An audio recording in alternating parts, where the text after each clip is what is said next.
আমন্ত্রণ দীপ্ত সংবাদে আপনাদের সাথে আছি আমি ইয়াসমিন সুমনা।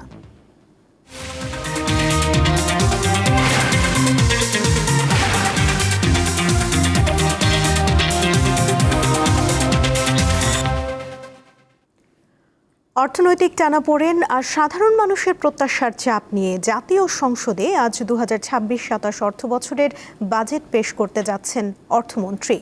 আকার ধরা হয়েছে কমপক্ষে 9,38,000 কোটি টাকা।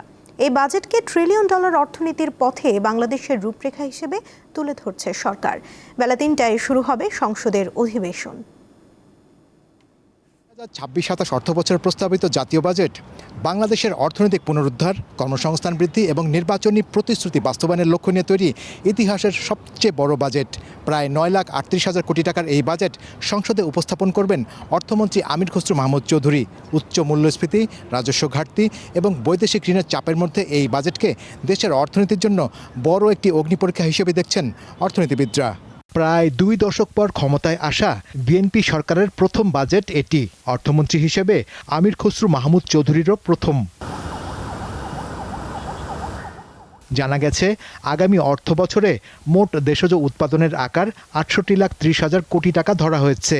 অর্থনৈতিক প্রবৃদ্ধির লক্ষ্য নির্ধারণ করা হয়েছে 6.5%। মূল্যস্ফীতি 7.5% নামিয়ে আনার লক্ষ্য নেওয়া হয়েছে। সম্ভাব্য বাজেটে মোট রাজস্ব আহরণের লক্ষ্য ধরা হয়েছে 6,95,000 কোটি টাকা। বাকি অর্থ ঋণ ও বৈদেশিক সহায়তা থেকে সংগ্রহ করা হবে। বাজেট ঘাটতি দাঁড়াতে পারে 2,51,000 কোটি টাকা, যা জিডিপির 3.6%। প্রস্তাবিত বাজেটে অবকাঠামো উন্নয়নের তুলনায় মানব সম্পদ উন্নয়নে বেশি গুরুত্ব দেওয়া হয়েছে। এ কারণে শিক্ষা ও স্বাস্থ্য খাতে সর্বোচ্চ বরাদ্দ রাখার পরিকল্পনা রয়েছে। পাশাপাশি দেশীয় শিল্পের বিকাশ, নতুন কর্মসংস্থান, সামাজিক সুরক্ষা, উদ্যোক্তা উন্নয়ন এবং অর্থনৈতিক স্থিতিশীলতার বিষয়েও বিশেষ গুরুত্ব দেওয়া হচ্ছে। এছাড়া 25 লাখ নাগরিকের জন্য হেলথ কার্ড কর্মসূচি চালুর উদ্যোগও নেওয়া হচ্ছে। সামাজিক নিরাপত্তা কর্মসূচির আওতায় ফ্যামিলি কার্ড, কৃষক কার্ড সহ বেশ কয়েকটি নতুন কর্মসূচি যুক্ত করার পাশাপাশি বিদ্যমান কর্মসূচিগুলোতেও বরাদ্দ বাড়ানো হতে পারে। আগামী বছরে 6.5% প্রবৃদ্ধি হবে। কেন? কারণ আমরা বিনিয়োগের কথা বলেছি এবং বিনিয়োগ কিভাবে বাড়বে, ভোগ ব্যয় অর্থাৎ হচ্ছে যে বিভিন্ন পদ্ধতির কারণে কিভাবে কনজামশন বেড়ে যাবে। তৃতীয় হচ্ছে যে বার্ষিক উন্নয়ন কর্মসূচি এবং সরকারের অন্যান্য প্রকল্প নেওয়ার ফলে কীভাবে গভর্নমেন্ট স্পেন্ডিং বাড়বে এবং রপ্তানি বহুমুখীকরণের জন্য যে সমস্ত প্রণোদনা দেওয়া দরকার, রপ্তানি এবং আমদানি নির্ভরতা হ্রাস করা হবে। বিশ্লেষকরা বলছেন, মূল্যস্ফীতি নিয়ন্ত্রণ, রাজস্ব আহরণ বৃদ্ধি এবং বেসরকারি বিনিয়োগে গতি আনা ছাড়াও উচ্চ প্রবৃদ্ধির লক্ষ্য অর্জন কঠিন হবে। আমরা যদি প্রকৃত অর্থে এবারের বাজেটটাকে আমরা বাস্তবায়ন করতে চাই, তাহলে আমাদেরকে নতুনভাবে চিন্তা ভাবনা করতে হবে। আমাদের প্রযুক্তিকে কাজে লাগাতে হবে, সুশাসন, শৃঙ্খলা এগুলোর উপর গুরুত্ব দিতে হবে। আমাদের যারা নাকি সরকারি কর্মচারী আছেন, ব্যক্তিখাত আছেন, তাদেরকে প্রণোদিত করতে হবে, উৎসাহিত করতে হবে এবং জবাবদিহিতার সংস্কৃতিটা আবার আমাদেরকে পুনঃস্থাপিত করতে হবে।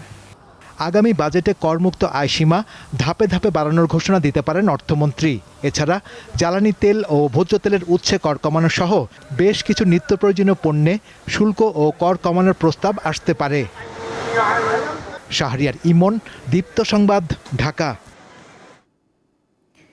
দেশের ইতিহাসে সর্বোচ্চ 12 বার করে মোট 24টি বাজেট উপস্থাপন করেন প্রয়াত 2 জন অর্থমন্ত্রী। তারা হলেন সাইফুর রহমান ও আবুল মাল আব্দুল মুহিত।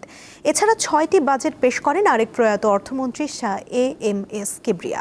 দেশে বাজেটের রূপকারদের কথা জেনে নিব এবারে। 1971 সালের মহান মুক্তিযুদ্ধ পরবর্তী বিধ্বস্ত দেশ। শূন্য ট্রেজারি বা শূন্য রাজকোষ বা পাবলিক ফান্ডহীন অবস্থায় 1972 সালের 30 জুন স্বাধীন বাংলাদেশে প্রথম বাজেট পেশ করেন তৎকালীন অর্থমন্ত্রী তাজউদ্দিন আহমেদ। সেই বাজেটে অগ্রাধিকার পায় পুনর্গঠন ও পুনর্বাসন। দেশের ইতিহাসে সবচেয়ে বেশিবার বাজেট পেশ করেন 2 অর্থমন্ত্রী, প্রয়াত এম সাইফুর রহমান এবং আবুল মাল আব্দুল মুহিত। দুজনেই সর্বোচ্চ 12 বার বাজেট উপস্থাপন করেন।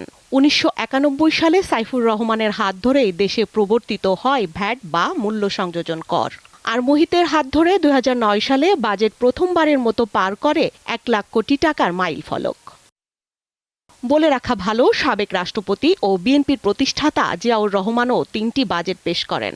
1976 থেকে 1977, 1977 থেকে 1978, 78 থেকে 79 অর্থবছরে বাজেট দেন তিনি। তৃতীয় সর্বোচ্চ হিসেবে জাতীয় সংসদে টানা 6টি বাজেট উপস্থাপন করেন সাবেক অর্থমন্ত্রী শাহ এম.এস. কিবরিয়া। আর 2019-20 থেকে 2023-24 অর্থবছরের অর্থাৎ 5টি বাজেট দেন আ.হ.ম. মুস্তফা কামাল।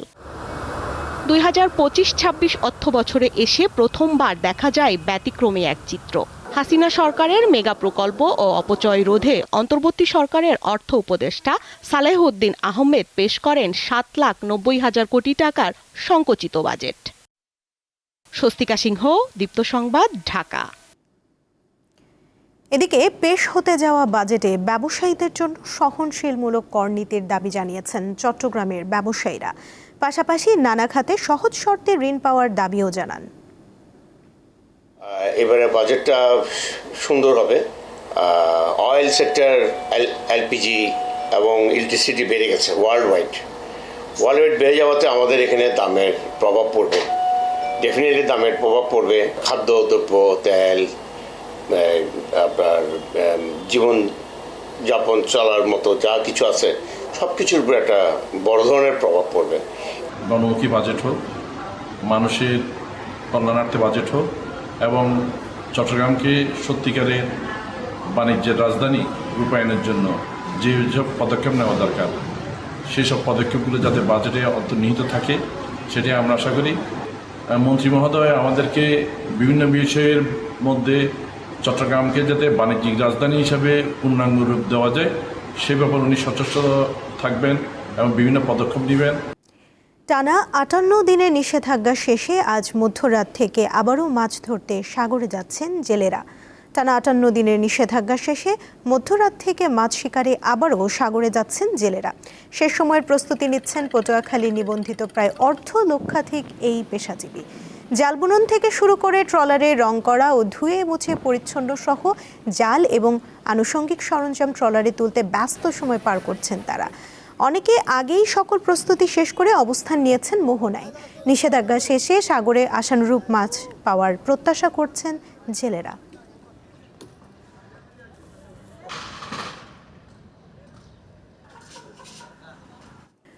নওগাঁর 130 কিলোমিটার সীমান্তে বিজিবির টহল বাড়ানোর পাশাপাশি নিরাপত্তা ব্যবস্থা জোরদার করা হয়েছে।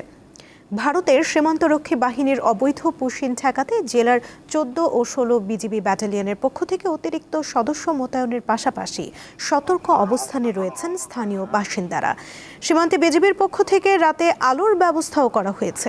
গত শুক্রবার সাপাহার সীমান্তে বিজিবির বাধার মুখে পুশিন করা 17 জনকে ফেরত নিতে বাধ্য হয় বিএসএফ। এছাড়া গত রোববার রাতে পোরশা সীমান্ত দিয়ে অপর 25 জনকে পুশিন করার চেষ্টাও বিজিবি ও স্থানীয়দের বাধায় পণ্ড হয়।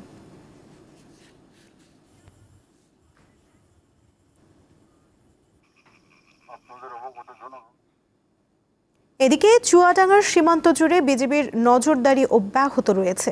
এ বিষয়ে বিস্তারিত জানাচ্ছেন সহকর্মী হুসাইন মালিক। পুশিনের ঘটনা নিয়ে সারা দেশের সীমান্ত জুড়েই আসলে একটু উদ্বেগ দেখা দিয়েছে।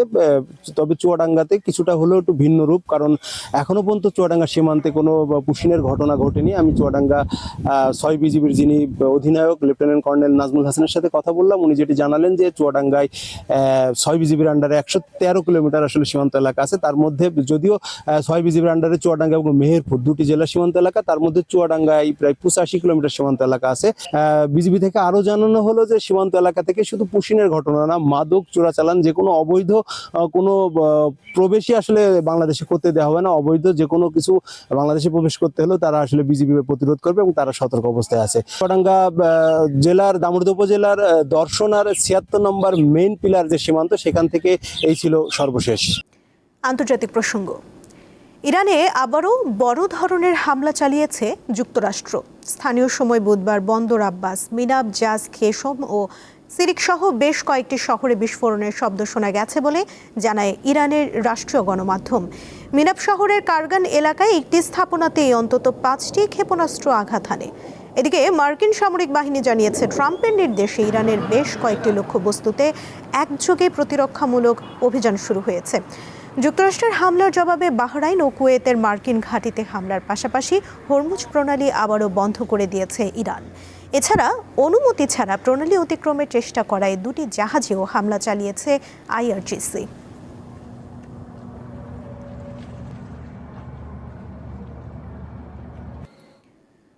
ছুরিকাঘাতের অভিযোগে এক সুদানি যুবক গ্রেফতারের জেরে অভিবাসন বিরোধী আন্দোলনে উত্তাল আয়ারল্যান্ড।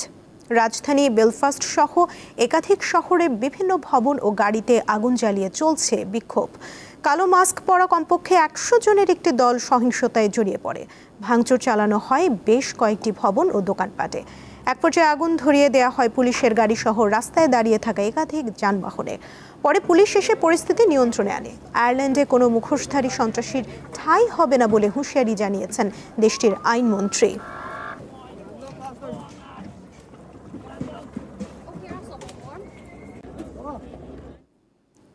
খেলার খবর।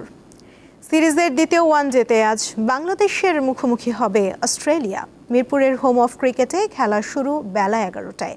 এই ম্যাচ জিতলেই প্রথমবারের মতো অস্ট্রেলিয়ার বিপক্ষে ওয়ানডে সিরিজ জয়ের কীর্তি গড়বে বাংলাদেশ। প্রথম ওয়ানডেতে ব্যাটে বলে দারুণ পারফরমেন্স করে বাংলাদেশ। মোসাদ্দেক হোসেনের অপরাজিত 86 রান ও 2 উইকেটের পাশাপাশি নাহিদ রানার 4 উইকেটে বড় জয় পায় স্বাগতিকরা।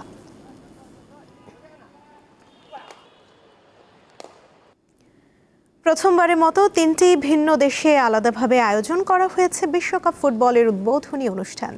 3 আয়োজক দেশ মেক্সিকো, কানাডা এবং যুক্তরাষ্ট্রে উদ্বোধনী ম্যাচের 90 মিনিট আগে শুরু হবে এই অনুষ্ঠানগুলো, যেখানে ফুটবল প্রেমীরা উপভোগ করতে যাচ্ছেন বৈশ্বিক তারকাদের পরিবেশনা। বলা হয় গ্রেটেস্ট শো অন আর্থ। এই নামকরণের সার্থকতা আয়োজনের বিশালতার দিকে নজর দিলেও বোঝা যায়। এবারই প্রথম যৌথভাবে 3 দেশ যুক্তরাষ্ট্র, মেক্সিকো এবং কানাডার 16টি শহরে অনুষ্ঠিত হবে বিশ্বকাপ ফুটবল। রেকর্ড 104 ম্যাচের এই মহাযজ্ঞের শেষ হবে 19 জুলাই নিউ ইয়র্কে ফাইনালের মধ্য দিয়ে।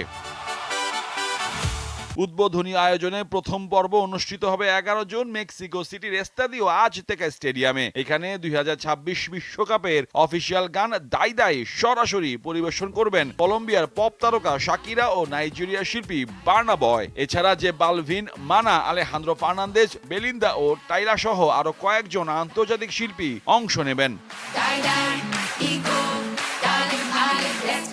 উদ্বোধনী ম্যাচ ঘিরে ব্যতিক্রমী সিদ্ধান্ত নিয়েছে মেক্সিকো সরকার। যানজট কমাতে এবং নগরবাসী ও পর্যটকদের চলাচল সহজ করতে স্থানীয় সময় বৃহস্পতিবার মেক্সিকো সিটির সব স্কুল বন্ধ রাখার নির্দেশ দিয়েছেন দেশটির প্রেসিডেন্ট।